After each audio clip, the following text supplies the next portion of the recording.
Yo, what's going on? Welcome to Talk Comics to Me. I am Champenstein. And I am Heather Hadfield. I decided I am going to start saying my name from now on. Yeah, I mean, it sounds good. It has like a good cadence when they're put together. Mm-hmm. So yeah, we're here to start. We're gonna, just tell you, first off, don't be racist and don't be an asshole. And call out racism whenever you see it in any of its forms. It's your responsibility. It's our responsibility. I mean, you can't spell your without our, so. Oh, cute. Well, welcome to our home where we scold you when we begin. Yes. Just like our mothers taught us how to do. Yes, we love talking about moms. All right, so we're going to actually just swing into it because we don't have a very heavy week and nothing productive currently to say, so. Yes. So yeah, we're just gonna, speaking of mothers, this one doesn't have one. This is called Orphan and the Five Beasts. This is about an orphan. They don't have a dad either, right? No, she is raised by, I'm not exactly sure what he is in regards to her. She is raised by someone who she calls master, who teaches her how to fight, protect herself, like all that kind of stuff. When he dies, he warns her about this group of bad guys, pretty much, who have been going around and abusing their privilege. They are all part of a gang. They have this mark on their head. Every time that the leader of the gang gives someone this mark, he gets more power. So this story is about her going and getting revenge for the people who can't do it themselves. Revengerine. Yes, exactly. This book was great. It was super violent. It was funny, and I don't even know how to explain it. I didn't know what I was going to think of this when I got it. I just special ordered this because it just sounded interesting. I love my revenge stories, but this ended up being way cooler than I thought. Like the main character, she reminds me of Geralt quite a bit. Just super quiet, just going around doing her job. All right. But there's like a lot of really subtly funny things that happen in it. Like if you blink, you miss it. Like this monk is just like whispering, "You should be ashamed of yourself," and the other guy's like, "Oh, I know," but it's like so small and quiet that it's like really have to look for it. I don't know. It's really great. It was written, drawn, and colored by James Stokely. I'm not sure how to say his name, but he does it all. This is all him. And it's beautiful. So, good job. You did it. 10 out of 10 stars. Mm-hmm. So next I have Headlopper. This is issue number 15. This is a little quarterly adventure comic that's been going on for several years. Several quarters, if you will. I really like this book. It's drawn by Andrew McLean. Does he write it too? He does write it, okay. And then Jordi Belair does the colors. Is that the team that's always been on it? As far as I can remember, yes. Okay. But yeah, I just really like this story. I really like the main characters. I really like Norgal, and I really like Agatha. And then everybody they like bring in to like now kind of be Norgal's like, I guess, fellowship, if you will, or just like, adventuring companions. I will. But they are dealing with giant spiders in this issue. It was kind of fun. And also just kind of dealing with like Norgal dealing with like losing people in the past, especially like companions that he's traveling with. So it's interesting like how the story has developed over time. I don't know. It's enjoyable, especially if you like adventure stuff. So I know that each volume has 4 chapters, I guess.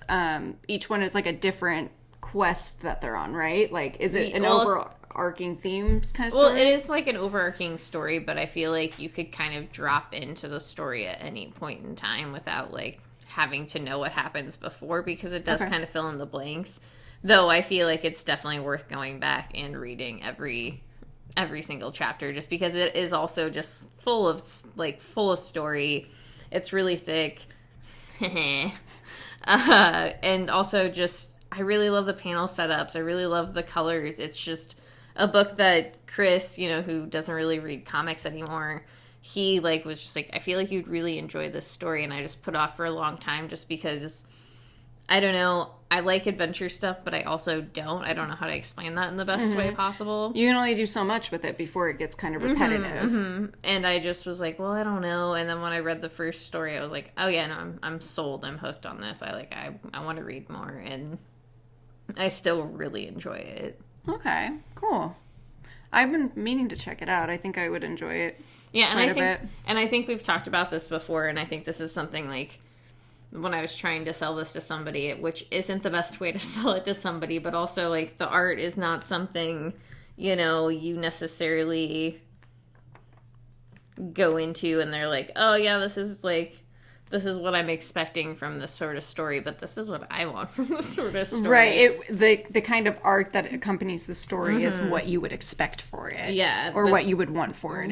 Yeah, but not what everybody would necessarily want from this. Because it's just like, when people ask me for a Conan story, like, this is definitely, like, in that, like, vein, if you will, of, like, that.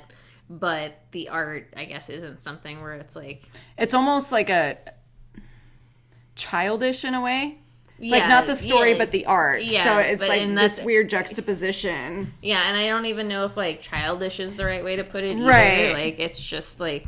It just reminds me of more, like, younger audience type art. Yeah, it's a fun book. I like it. I like the art. That's all that matters. 10 out of 10. 10 out of 10. Okay. Do it again. Okay. I've got Thor. Oh yeah, I forgot Thor here. I forgot that you had all the comics this week. I've got all the comics. Out of our, like, 8-book week. I literally have just 2 more than you do, but I've got all the comics. Okay, so I have Thor. This is issue number 13. It's part 5 of the Prey series, where Donald Blake is getting revenge on all those who have done him wrong, aka Odin. Jane Foster is finally able to find Odin, and when she does, she realizes that he is kind of the shell of the god that he once was, because he gave his power, the Odin power, to Thor once Thor took the throne. So it kind of goes into how Odin, after he gave up the throne and the crown and stuff, how depressed he was, and when he finally came out of it, like, he was all alone because Frigga just, like, left him. She's like, no, deuces, you're just, like, being a dick. So Jane Foster explains to Odin, like, hey, Donald Blake is back. He's coming to get revenge, and it's because of what you did. So you owe literally everyone this fight. Like, you need to go. You need to stand up to him. You need to help us beat him. So a bunch of people gather around, including my main man, Loki. He shows up, and he's like, yo, let's open the gates of hell. Let's do it. And he finally runs into the dog. The dog that he murdered. The dog. The dog is just like, you piece of shit, like, I'll kill you. Like, just goes off on this whole fucking tangent, and Doctor Strange is just like, okay, enough. Okay. We're gonna work together. I thought it was funny, though. Loki shows up, and he's like, yeah, for once I'll be the bigger man, and I'm gonna say, I need your help as much as you need mine. And then when they all join, you don't see Loki anywhere else. He just, like, disappears. Go back a page. Go back one more. I've been waiting to see this page right here for, like, days. The face? Yeah. It's so good. Every face that he makes in these, like, I've shown them to you previously, but, like, the way Nick Klein draws this frog. I mean, that we so deserve good. A Nick Klein. What is this? Just like Frog Thor? Yeah. Does it have like a? I forget. Name? Yeah, he does. I always forget what his name is. Did it's you like hear my good Frogger joke. I did. Okay. It was I needed you to recognize my Frogger joke. Okay. I watched like 3 hours of BoJack Horseman before you got here. I need validation. Oh my god. Okay, so yeah, the army of people who are fighting against Donald Blake show up to Yggdrasil. I can never say that tree's name. The Tree of Life in Norse mythology. They show up. I can't help you with that. I know. I can never remember. Like, it's one of those words where, like, I'll hear it and I'm like, that's it. But then when I try to pronounce it, it never comes out right. Like, my tongue does weird things. Like, Yggdrasil. Or, like, you can hear it in your head just perfectly. Yeah. And then I try to say it and it's like, that's not what you're saying. Like, that's not what it is. So they go to the tree, which is where the power, all the blood of the world tree is there. That's where Donald Blake is trying to get it. And there's a battle that ensues, and then Thor is like, you know what? Done with this. And he shows up for this battle. But the art in this is absolutely incredible. It's what I just told Champ. Like, the story can be whatever to me, but the art really carries this. And I know I had mentioned this before, but this whole arc, the Prey arc with Donald Blake, is incredible. Mm-hmm. I love it. I love it. It's so good. And I can't wait to see what's next.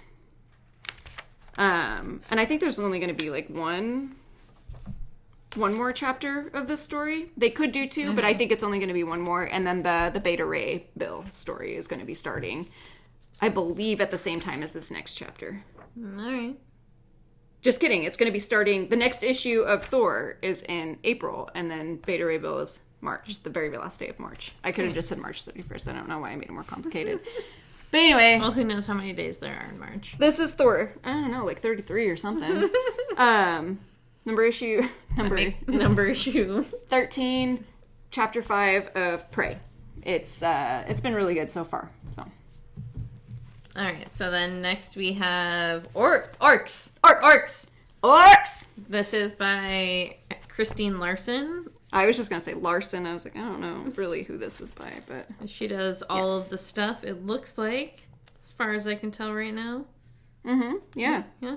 So, cool. Good for you. This is why I chose this book after Headlopper for a multitude of reasons, because it has a lot of similarities to Headlopper, but is extremely approachable for young adults. I love the lettering. I love the story quite a bit. This face absolutely slayed me. Yeah, no, it's just it's a really, really fun book, and I don't, it's hard to describe, just like, besides being like really fun about orcs. I was gonna say dumb orcs, but orcs are dumb. Yeah, I was gonna say it's like some of them are more dumb than you think they would be. Yeah. It's just like a cute little story about orcs just doing their thing in a fantasy world. Yeah, and I really like the side story they have like going on here. I just this book is great. It's a lot of fun. I'm really glad that I picked up that first issue, and I had Wendy add it after this like second issue anyway, but I was just like, well, maybe I'm adding it too early. And then when I read it, I was like, no, this was a lot of fun. Yeah, no, I was telling Randy about it earlier, because I was like, I'm gonna let you borrow these because I think he would actually really enjoy it. And he was like, well, what's it about? I was like, it's just orcs. It's it's like, all it is. Yeah, it's just really silly, and it's really fun. Like, I had a really good time reading it. I was like laughing as I was reading it. It's every goofy thing I would ever want in a comic about orcs. Yeah, no, exactly. It's just like, yeah. It's a lot, and it's nothing at the same time, and I just want more. Yeah, no, that's exactly it. Okay. I have this new Maria Lovett story. Tell me about your new Eros, Psyche. Kind of smut? Not in this. This is like a really weird... I don't know if it's going to be. Okay. It's like a really weird just first issue. The way you phrase that. Well, I mean, you got... That's it. Okay. Like, that's all that it was in here. I mean, that's fine. Yeah, it's a really weird paced first issue. That seems about right for me. I love it. So it's just about this girl who's going to a boarding school for all girls. She meets someone who is eventually going to become her best friend. It's very ambiguous, so I don't know if it's like they're lovers or what, but there's something weird with her best friend. Or is it like a Cruel Intentions situation? I mean, based off of those pigtails right there, I think so. I don't know, though. I have no idea. I don't know what the story's about at all. I would die if Sarah Michelle Gellar was like hitting on me when I was in high school. Hell yeah, I'd be like, you want to make out? You want me to do cocaine? Whatever. Give me that little cross. I'll do it. I don't care. But yeah, no, it's just about a boarding school for all girls. Like, something happens to her best friend, and that's, I think, what the story is about, is like, hey, this is the introduction, like, this is how I met her, she's gone now, but let me tell you the story. So it's but again, it's Jawbreaker. Yeah I just wanted to mention as many 90s movies as I could right now. And you're naming like all my favorite ones, so that's cool. I'm doing the best I can. But yeah, no, it's like, it's really, I have no idea what the story's about right now. I feel like that happens a lot with these, like, first issues. Yeah, especially when it's just her story. Like, when she just does the art on them, it's like, oh, yeah, this is what the story's about. But, like, I was telling Wendy that's exactly what it was for that Heartbeat story. When I was reading it, I was like, oh, I have no idea what this is about. Yeah, Suicide? because that's, like, that first issue. I was just like, I feel like I just got mind-fucked in a weird way where I just, like, didn't... I know I understand what words mean, but do I really understand what words mean? Yeah, it's like... am I smart? And can I do these things I think I can do? That's a good, like, metric there to determine whether or not you're smart. Just read a Maria Leva book. If you can understand what's going on, that's an A for you. You're smart. If you can't, like me, that's probably... I'm a straight C student, so I have, like, an idea of what's going on, and I can, like, put into words what it is, but I really have no idea what's going on. So we expect a report back by, I don't know, 4 days after I post this. I'll give you the first paragraph. That's a deep cut. None of you would know what that joke meant. All right, so it's my turn, I guess. I have Ultra Mega. There was actually no exclamation Well, you didn't, point. like... I feel like with the exclamation point, it goes up at the end. I said, But Ultra Mega. Yeah, but since it was just big words, it's obviously supposed to be exclaimed without the ah. So I got this really awesome Tradmore cover really because I am just a sucker for Tradmore, and as I said to you the other day, I hope someday I can take some drugs and go back and look just at... open up all the books that he does, just lay out all the covers and just... Yeah, and like all of the Silver Surfer black just all around me, and just like, I would fucking die. And the noise you made is what I do. My brain would just melt, and I would just be like, oh no. It's the Trad. I would just like text you and be like, I can never buy a Tradmore cover again. I just melted into it. I'm gonna make a movie about that. I am the Tradmore cover. And it's just like that one, I don't know if you remember that one part of Silver Surfer Black where Silver Surfer has the long legs and is like extending out. No, that page, I can be 100% sober and look at that and I'm like, what is going on? So that's me. I'm just like climbing. Yeah, I see that. Yeah. So anyway, this Tradmore just did the cover here. James Herron did the art, and then Dave Stewart did the colors, and then Russ Wooten did the letters, which I think is all important. Who? Russ Wooten. Oh, God, I thought you said Rasputin. I was like, excuse me, he's back and he's doing stuff? Rasputin. Magic. Rasputin is just doing letters for comics. That guy caused the fall of the fucking Romanov Empire, and he's back doing letters? I believe Rasputin also does Deadly Class? The letters? Yeah. Okay. I'm gonna check that real fast just for... Yeah, I know I've looked this up before, so yes. I would like to clarify while Champ is doing this, Rasputin didn't actually cause the fall of the Romanov Empire. That was Nicholas II himself and his ignorance. However, Rasputin had a large part in it, and he didn't deserve to have his dick cut off and put in a museum. He was gross, though. He was gross. I just don't think anyone needs to have their dick cut off and put in a museum. No, I don't. It's just weird. That. No one wants to see that. I don't care how glorious it was. I would never use that word for it, but I don't think anyone else has either, so I am the one who used the word for it. Okay, so I was wrong. Just okay. Invincible. And we're back. I'm back. I'm sorry. My bad. And if I am still wrong, please forgive me. I will look more in detail later and I'll put a little thing over here.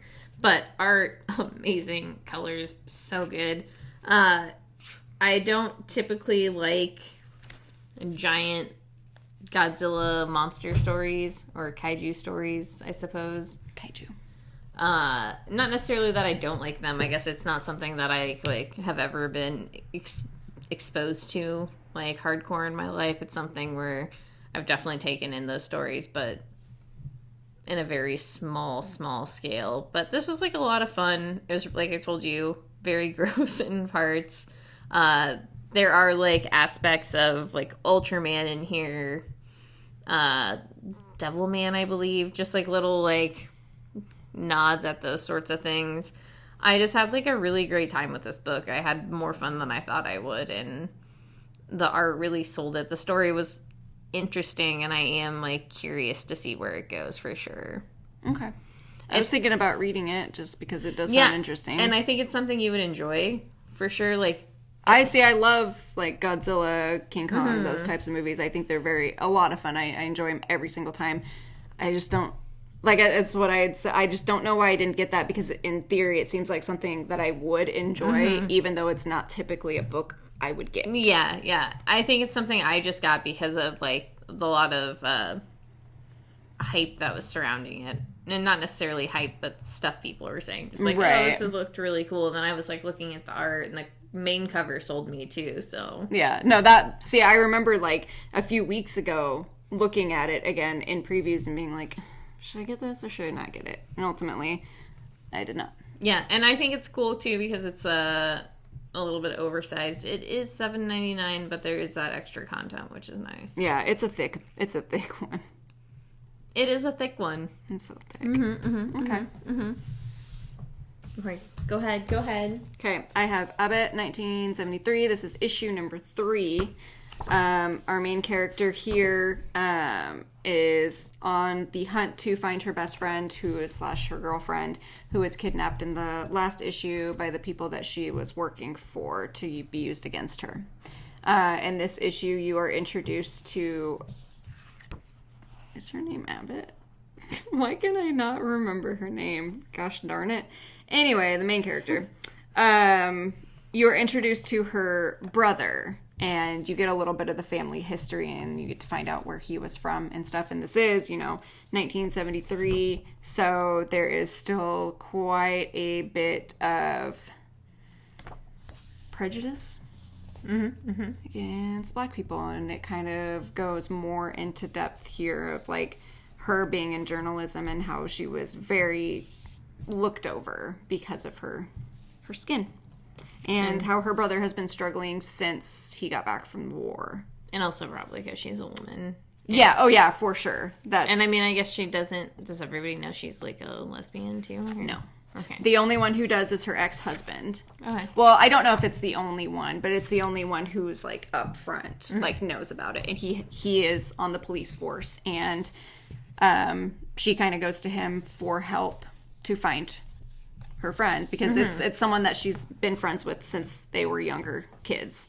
So she goes to him, and he's not happy, but since they have that, like, working relationship still, and a lot of respect for each other, he is helping her in a way. And then she enlists the help of her brother also, who has the skills from being in war, but he is a recovering drug addict with PTSD and all that kind of stuff. But he's been clean for a while, and he's offering to help. So she's got a ragtag group of friends, because he also recruits one of his friends who he helped get clean, who was also in the war, but not the war that they fought in together. Like, they didn't fight together, they just knew each other. Okay. So it's interesting. His friend is really funny, because he is just this white hippie who just has a stockpile of guns. He has mental problems. So. That looks like the dude who does all those videos. That redheaded dude who does all those, like, fucking conservative right-wing videos. Oh, yeah. Maybe that was who they based it on. But it's really funny because they're best friends, her brother and this white man. And this white man, since her brother got him clean, he will do anything for him. Like, you need it, just ask me. And he's like, yeah, you can borrow all my guns, but I'm going to come with you because he helped me get clean, so I'm going to help him. So it's like, it's a really, really cool relationship that they have. I think there's only going to be 2 more issues. Maybe 1. I can't remember. I enjoy it, though. I like the history that does a good job of weaving, especially in Detroit in the 70s, like the stuff that's going on there, like political and otherwise. So it's just really interesting. All right. You ready? Yeah. You have to talk about this. This is Marvel. This is issue number 6. I actually haven't gotten a chance to catch up on this, and this is the last issue? I think so, yeah. Okay. So there are 3 stories in this one. The first one is with Nick Fury, which, by the way, the colors in this, Nick Fury, babe. I would climb that tree. But it's just him trying to take down God, I can never remember how to say his name. Baron von Strucker. The Hydra guy. The Nazi. He's trying to take him down, but the president or whatever is trying to convince him not to. So he realized that there's something more going on. There's a lot of Austin Powers fembot stuff going on. I say that as a joke, but I'm being 100% serious. It's a lot of that kind of stuff. The second story is a Silver Surfer story. This one was absolutely incredible. All three of the stories in here were actually just really good and in different ways. I don't want to say too much about them because I don't want to spoil them because I want you to experience them in its entirety. And then the last one is a Doctor Strange story. Just the overall, I guess, message of the Doctor Strange one is what got me. Like the narration, the way that it ends just is so good. I am so happy that I picked these up. Yeah, no, that's it's been a great, the few issues I've gotten to read have been really great. And even little snippets of the other issues that I've read have been great. And yeah, no, the colors in this have been, they were so great. Every single, story, it just fits so well. This next page here. This whole page was just so good. Yeah, I was reading this at work, and I was just I kept having to stop to, text you about it, because I was I can't believe how good it is. And then, the Doctor Strange one, Doctor Strange, right the pinks are so bright. Here's the Doctor Strange. It still doesn't even, camera doesn't even do it justice. This is the Silver Surfer. I do like the contrast with the Silver Surfer black and white one in the middle, and then the colors all around. It balances everything down so well. And then because it's this one is softer and it's pastels of brightness, and the other one is just solidly bright. I think this story especially because it's obviously taking place in an earlier time period, I don't know, I'm just gonna say 70s, 60s, 70s, because that's what the outfits, the colors remind me of, but the colors definitely do a very good job of capturing that feel, and I think that's probably why I'm this was in 60s Austin Powers, that's why I made that reference too. But absolutely incredible. I would recommend it to any Marvel fan. I feel like it does a really good job of getting all these characters that don't really have a lot of their own stories, I guess. They do and they don't, but I don't know. Just one or two pages of each of these characters is just beautiful. It kind of just gives you a taste of who everybody is. And, the potential of what they can be. Right. It's so good. It's beautiful. I love it.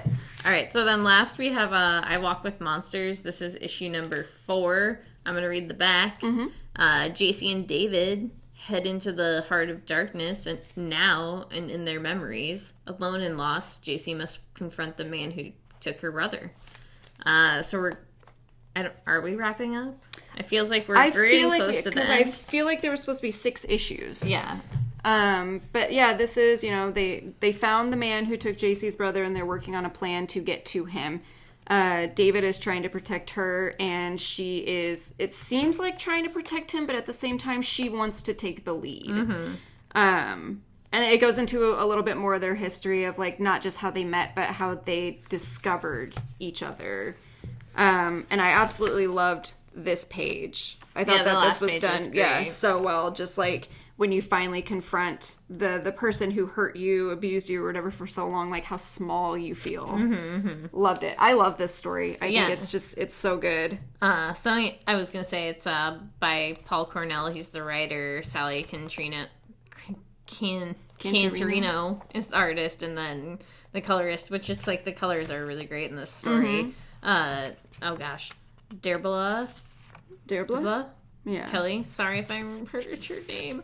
But I just everything balances so well in the story, and I feel especially in the art, in the story itself, throughout the issues has gotten a lot more solid. Because I felt a little iffy on the story at the beginning, and even the art, I was I don't know if I'm sold by this 100%, but as the story's continued, I've really grown into each of the things. I've really, really enjoyed it as it's come to its fruition and what's happening.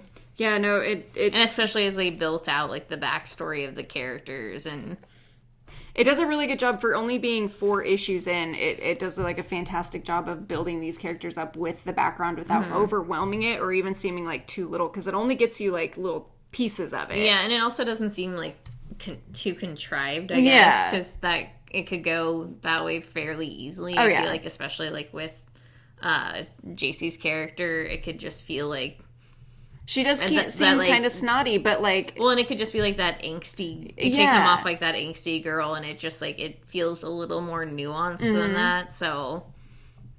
And even though they're both like kind of contemplating the same things, and you know it, it's still like...